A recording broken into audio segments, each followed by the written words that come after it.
Hello and welcome. In this video, we are discussing about Java server pages session. So, in any normal website, the user performs multiple interactions on different pages of the site.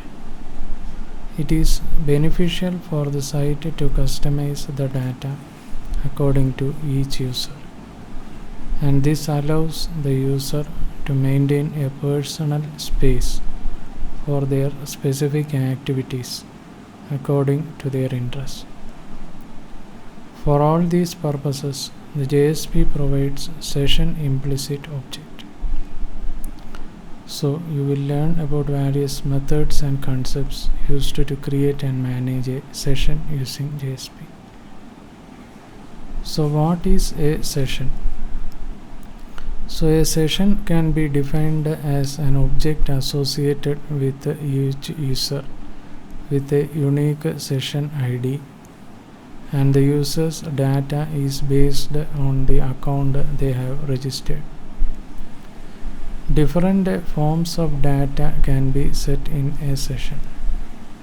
These data related to each user of the site help the user and the website owner in different ways.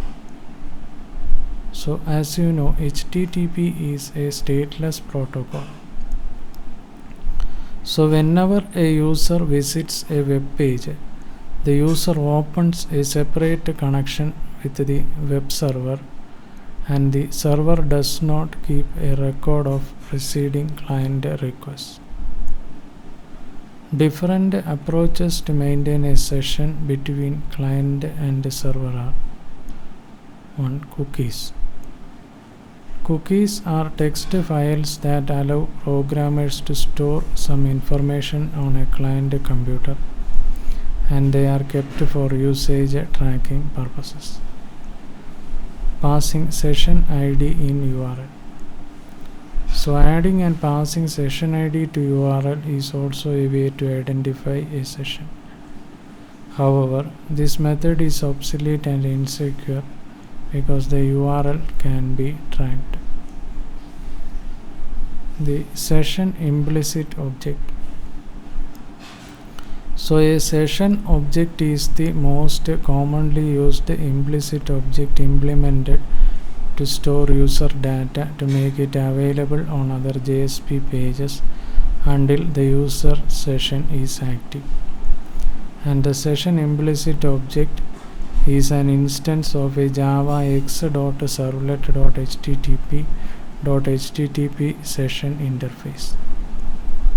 And this session object has different session methods to manage data within the session scope.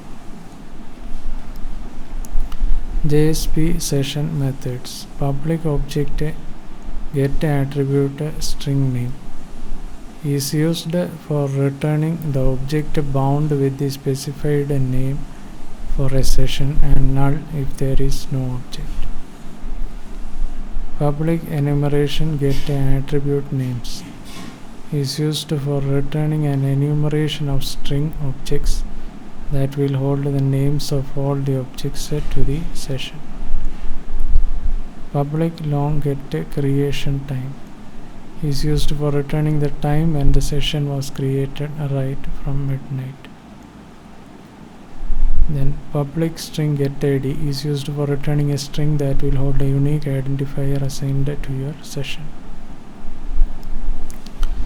Public long getLast access time is used for returning the latest time your client sent a request linked with the section.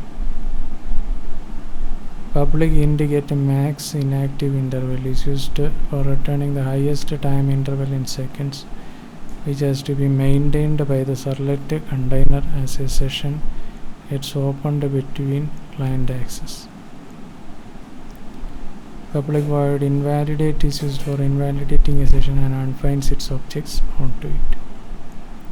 So this was a brief discussion on Java server pages. Thanks for watching this video. Bye for now.